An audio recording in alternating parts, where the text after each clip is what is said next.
جی دوستوں، میں ہوں عبدالباسط اور آپ دیکھ رہے ہیں کلائیڈوسکوپ۔ شعر ہے کہ یہ گرد بیٹھ جائے تو معلوم کر سکوں، یہ گرد بیٹھ جائے تو معلوم کر سکوں، آنکھیں نہیں رہیں کہ تماشا نہیں رہا۔ دو موضوعات پہ جلدی سے بات کر لیتے ہیں۔ پہلے تو صدر پرویز مشرف، سابق صدر پرویز مشرف، ان کی طبیعت سنا ہے کافی خراب ہے اور وہ پاکستان آنا چاہتے ہیں۔ اللہ تعالیٰ ان کو صحت دے، ان کو طویل عمر عطا فرمائے، لیکن وہ یہیں پاکستان میں دفن ہونا چاہتے ہیں۔ اور پھر ہم نے دیکھا کہ رانا ثناء اللہ صاحب نے اور پھر سابق وزیر اعظم نواز شریف صاحب نے بھی کہا کہ اب ہمارا ان کے ساتھ کوئی پرسنل معاملہ تو ہے نہیں، اب ٹھیک ہے، عمر کے وہ اس حصے میں ہیں تو اب کچھ کہا نہیں جا سکتا، پاکستان آ جائے، ہمیں کوئی اعتراض نہیں ہے۔ تو جو پہلے بات ہوا کرتی تھی کہ آرٹیکل 6 کے تحت ان پہ غداری کا مقدمہ چلایا جائے، وہ اب باتیں تاریخ کا حصہ بن گئی ہیں میرے خیال میں۔ اور اب ہم کچھ ویڈیو بھی دیکھ رہے ہیں، مختلف یوٹیوبرز کر بھی رہے ہیں اور بڑے ان کی تعریفیں ہو رہی ہیں اور آسمانوں سے قلابے ملائے جا رہے ہیں، لیکن میں ذاتی طور پہ محرکات کچھ بھی ہوں، میں ان کے کو جسٹیفائی نہیں کرتا اور نہ کر سکتا ہوں، سچی بات تو یہ ہے۔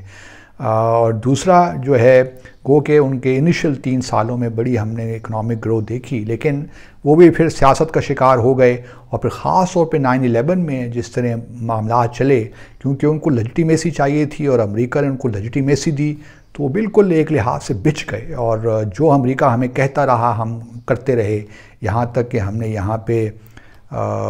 جو ہے بیسز بھی دے دیے۔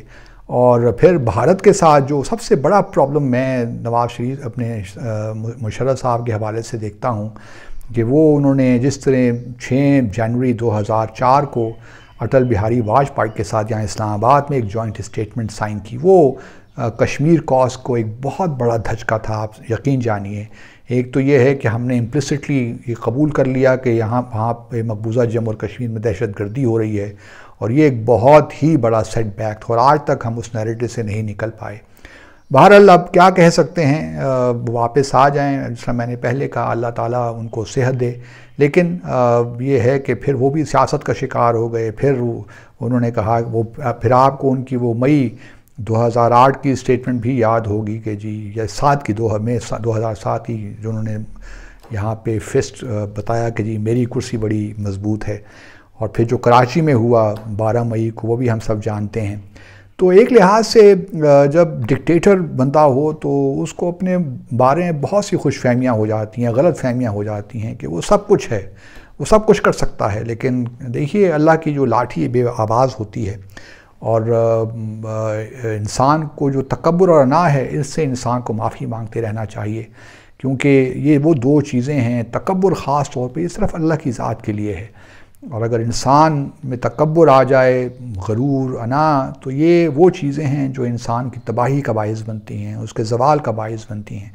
اور میری ان سے بہت ملاقاتیں ہوئیں، میں اس وقت لنڈن میں تھا، اور وہ انہوں نے بہت سے وزٹ کیے، اور میں نے ان وزٹس کو ہینڈل بھی کیا، مجھے بلکہ ایک کمرے میں بیٹھ کر ہم 3-4 لوگ بیٹھ کر ان سے باتیں بھی کرتے رہے۔ لیکن میں ذاتی طور پہ میں نے جو ہے 12 اکتوبر 1999 میں جو بھی انہوں نے کیا، میں ذاتی طور پہ ہمیشہ اپنے دوستوں کے ساتھ بھی جب ہم بات کرتے تھے تو میں کہتا تھا کہ ٹھیک نہیں ہوا ہے، جو بھی ہوا غلط ہوا۔ پھر کارگل میں جو بھی معاملات وہ بھی ہم جانتے ہیں، اب اس کو دہرانے کا فائدہ نہیں ہے، لیکن بہت سی ایسی چیزیں ہیں جس پہ یہ کہا جا سکتا ہے کہ ان کا جو دور ہے اس میں سویلین انسٹیٹیوشنز بھی مضبوط نہیں ہوئے بلکہ اور کمزور ہوئے، اور ان کو بلیم جاتا ہے بہت سی چیزوں کا، اور یہ بلیم ان کو ایکسیپٹ کرنا چاہیے میرے حساب سے، لیکن ہم پھر بھی ان کے لیے بحیثیت انسان، بحیثیت پاکستانی، ہمارے سابق آرمی چیف رہے ہیں، اس حوالے سے ہم ان کی بڑی عزت کرتے ہیں، لیکن جو کام انہوں نے کیے اس کی ہم توثیق نہیں کر سکتے۔ دوسرا معاملہ ہے اندلیب عباس صاحبہ، ایک پٹیشن جو PTI کی رہنما ہیں اور عمران خان کی حکومت میں پارلیمنٹری سیکرٹری بھی رہی ہیں آن فارن افیئرز، وہ ایک پٹیشن دائر کرنا چاہ رہی ہیں سپریم کورٹ میں، اور 3 چیزوں کو لے کر۔ ایک تو یہ کہ جی شہباز شریف صاحب نواز شریف صاحب سے ملنے لنڈن کیوں گئے اپنی پوری کیبنٹ کو لے کر۔ کہ یوں کہہ لیجئے کہ مسلم لیگ کے جو عہدیدار یا کیبنٹ کے لوگ تھے وہ چلے گئے وہاں پہ، کیونکہ پیپلز پارٹی کے تو لوگ موجود نہیں تھے، اور وہ ملنے بھی گئے اس شخص سے جو کنوکٹ ہے، جو ملزم نہیں بلکہ مجرم ہے اور جس کو سزا ہوئی ہے۔ تو کس طرح ایک پرائم منسٹر ملک کا جاتا ہے اور ان سے سارے ملک کی جو اسٹیٹ کے معاملات ہیں وہ ڈسکس کرتا ہے، تو کیا ہمارا قانون، ہمارا آئین اس چیز کی اجازت دیتا ہے؟ دوسرا انہوں نے جو نقطہ اٹھایا ہے اپنی پٹیشن میں وہ ہے جو جب ہمارے وزیر اعظم سعودی عرب گئے اور وہاں پہ ملاقاتوں میں جو ہے وہاں پہ شاید حسین نواز تھے یا سلمان شہباز اس میٹنگ میں موجود تھے، تو یہ بھی انہوں نے کہا کہ یہ کہاں کی بات ہے کہ ایک مفرور ایبسکانڈر جو ہے سعودی عرب میں اسٹیٹ ٹاکس ہو رہی ہیں وہ شخص وہاں موجود ہو۔ اور پھر تیسرا جو ہے معاملہ وہ ٹرکش پریزیڈنٹ جو ہمارے وزیر اعظم ٹرکی گئے سرکاری آفیشل دورے پہ، تو وہاں جس ٹیبل پہ صدر اردوان بیٹھے ہوئے تھے وہاں پہ اور ہمارے وزیر اعظم وہاں پہ شاید سلمان شہباز ہی موجود تھے اور وہ بھی ایبسکانڈر ہیں، مفرور ہیں۔ تو یہ تین چیزیں لے کر عندلیب صاحبہ چاہتی ہیں کہ اس پٹیشن پہ لوگ سائن کریں اور یہ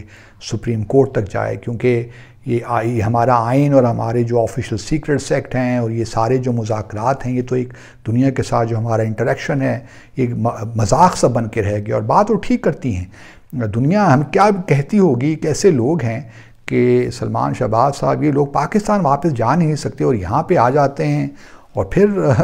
آئی ڈو ناٹ نو کس زبان سے اور کس منہ سے ہم لوگ ان سے یہ بھی ریکویسٹ کرتے ہیں کہ جی میں تو اپنے سفارت خانوں کو بھی، ہمارے سفیر بیچارے کتنے مشکل میں ہوتے ہوں گے جب یہ ریکویسٹ بھی کرتے ہوں گے کہ جی جو ہائی ٹیبل ہے اس پہ آپ ان لوگوں کو ہی بٹھائیے،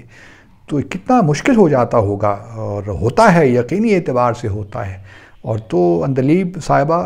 wish you all the best کہ آپ کی یہ پٹیشن سنی بھی جائے۔ پہلے تو یہ ہے کہ وہ مینٹینیبل بھی ہے کہ نہیں ہے، یہ تو اب سپریم کورٹ نے فیصلہ کرنا ہے، لیکن جو نکات انہوں نے اٹھائے ہیں وہ بالکل درست ہیں، اور میں سمجھتا ہوں کہ ہماری حکومت کو تھوڑا خیال تو رکھنا چاہیے کہ کوئی ایسا کام نہ کریں کہ جس سے ہماری اور جو ہے سبکی ہو، لوگ ہمارا مذاق اڑائیں اور ہمیں دیکھیں کہ یار یہ کیا اسٹیٹ ہے، یہ کیسا ملک ہے۔ تو ان چیزوں سے تھوڑا اجتناب کیا بھی جا سکتا ہے۔ اگر آپ نے سلمان شہباز کو بٹھانا ہی تھا یا اس ڈنر پہ، تو ضروری تھا کہ وہ ہائی ٹیبل پہ بیٹھتا، وہ کسی اور ٹیبل پہ بیٹھ جاتے تو اچھا تھا۔